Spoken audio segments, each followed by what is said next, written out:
नमस्कार मित्रांनो, microbiology in Marathi या चॅनलमध्ये आपले स्वागत आहे. तर ह्या व्हिडिओमध्ये आपण एपिजेनेट ही जी टर्म आहे ती डिस्कस करणार आहोत. तर त्याचा ओव्हरव्ह्यू आपण या व्हिडिओमध्ये पाहणार आहोत आणि याचे जे नोट्स वगैरे आहेत ते टेलिग्राम चॅनलवरती मी टाकलेले आहेत आणि त्या टेलिग्राम चॅनलची लिंक डिस्क्रिप्शनमध्ये मी दिलेली आहे. तुम्ही ते नोट्स ते प्रेफर करू शकता. चला तर मग हा टॉपिक आपण डिस्कस करूया आता.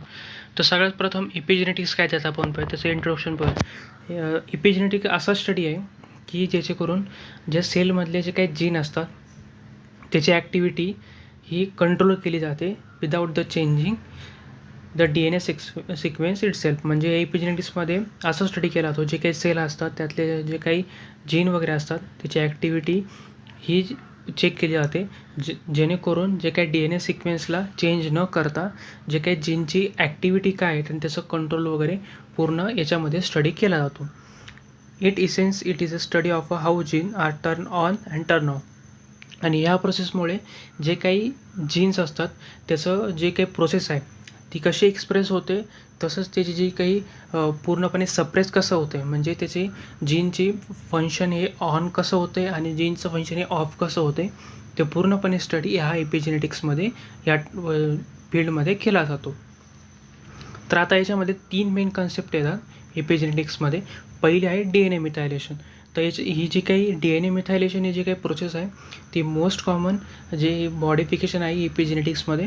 आणि याच्यामध्ये काय केलं जातं, मिथिल ग्रुप हा जो की स्मॉल केमिकल ग्रुप असतो तो ॲड केला जातो DNA मॉलिक्युलमध्ये विदाऊट द चेंज ऑफ जे काही DNA असेल त्याच्यामध्ये चेंज न करता त्याच्यामध्ये मिथिल ग्रुप हा अटॅच केला जातो.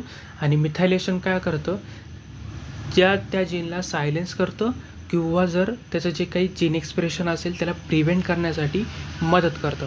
तर मग हे DNA मिथायलेशन काय करतं, जे काही DNAमध्ये जे काही मिथिल ग्रुप ॲड केला जातो, ॲड केल्यानंतर जे काही मिथायलेशन तिथं प्रोसेस घडते आणि प्रोसेस घडल्यानंतर जो की जीन असेल त्याला सायलेन्स केलं जातं, नाहीतर मग त्याचं जे काही एक्सप्रेशन वगैरे असेल ते प्रिव्हेंट करण्यासाठी काम केलं जातं. दुसरं आहे हिस्टोन मॉडिफिकेशन. तर हिस्टोनमध्ये काय घेतलं जातं, हा जो की हिस्टोन आहे तो प्रोटीन आहे, तो काय केला जातो DNAला पूर्णपणे टाईट पॅकेजमध्ये पूर्णपणे टाईट त्याला जे काही न्यूक्लियसमध्ये सेलच्या न्यूक्लियसमध्ये पॅक करण्यासाठी वापरला जातो. आणि हे जे काही केमिकल मॉडिफिकेशन आहे हिस्टोन टेलचं ते अफेक्ट करतं जे काही DNAचं जे काही किती प्रमाणात तो टाईटली होत आहे आणि कशाप्रकारे तो जीन एक्सप्रेशन त्याचं होत आहे ते पूर्णपणे स्टडी हिस्टोन मॉडिफिकेशन केल्यानंतर होतं. ज्यावेळेस आपण प्रोटीनचं DNA हा जो काही आहे त्याला आपण प्रोटीनचा मदत करून जे काही सेल न्यूक्लियसमध्ये त्याला पूर्णपणे आपण टाईटली बाउंड केलं, तर मग त्याच्यामध्ये जे काही DNA असेल तो कसा वाउंड होतो आहे, त्या पूर्णपणे टाईटली किती वाउंड होतं ते आपण याच्यामध्ये स्टडी करू शकतो. आणि तसंच आपण तो ज्याचं जीन एक्सप्रेशन कसं इन्फ्लुएन्स होते ते सुद्धा आपण स्टडी करू शकतो. तसंच तिसरं आहे नॉन कोडिंग RNA.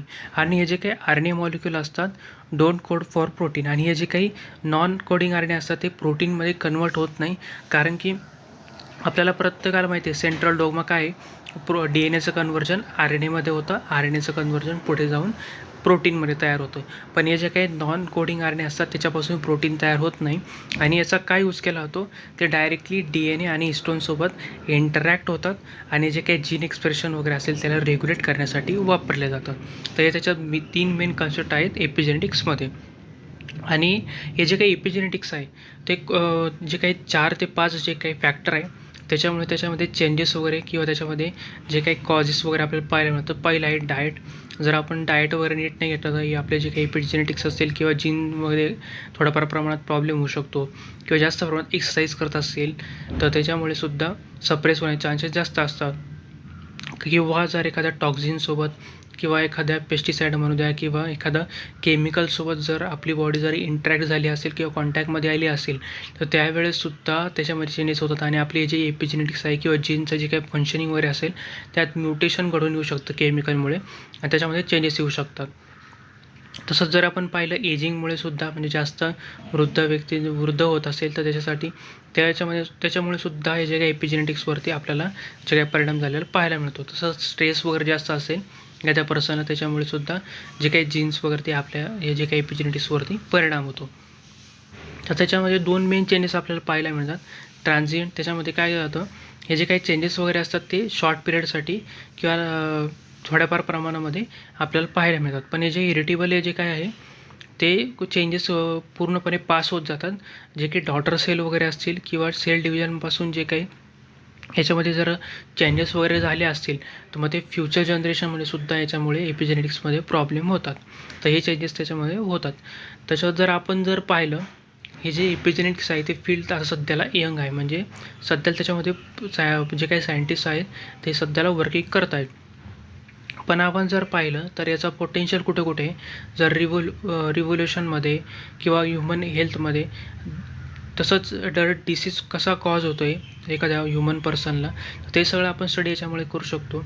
आणि जर एपिजेनेटिक हे चेंजेस होत असतील तर त्याच्यामुळे वेगवेगळे जे काही कॅन्सर वगैरेसुद्धा कॉजेस होतात, ऑबेसिटी होते, जर काही मेंटल इलनेस किंवा आपल्याला पाहायला मिळतात. तर मग आपण जर हे जे काही एपिजेनेटिक्स वगैरे आहे जर त्याच्यामध्ये चेंजेस वगैरे होत असतील आणि जर त्याच्यामुळे काही डिसीज वगैरे कॉज होत असतील तर मग आपण हे पूर्णपणे त्याचा प्रोसेस वगैरे जी काही स्टडी करून त्याचा आपण पूर्णपणे डाटा घेतला तर त्याच्यावरती आपण वर्किंग करू शकतो आणि एक नवीन नवीन ट्रीटमेंट वगैरे आपण शोधून काढू शकतो. जेणेकरून हे जे काही कंडिशन वगैरे जर उद्भवत आहे जास्त हे स्ट्रेसमुळे, डाएटमुळे किंवा जे एजिंग होतं आहे ते एजिंग झालं आहे त्याच्यामुळे जे काही एपिजेनेटिक्सवरती परिणाम होतो आहे, तर मग आपण जर याचा पूर्णपणे स्टडी केला तर मग याच्यावरती आपण वेगवेगळ्या ट्रीटमेंट वगैरे काढू शकतो किंवा एखादे डेव्हलपमेंट वगैरे ड्रग डेव्हलपमेंट वगैरे आपण याच्याद्वारे करू शकतो. आणि जे काही डिसीज वगैरे कॉज होत आहेत त्याला आपण क्युअर करण्यासाठी सुद्धा जे काही वॅक्सिन वगैरे आहे ते प्रोड्यूस करू शकतो. तर या व्हिडिओमध्ये आपण एपिजेनेटिक्स म्हणजे काय ते आपण डिस्कस केलं. जर तुम्हाला माझा व्हिडिओ इन्फॉर्मेटिव्ह वाटला असेल नक्की व्हिडिओ लाईक करा, चॅनल सबस्क्राईब करायला विसरू नका. चला भेटूया पुढच्या व्हिडिओमध्ये.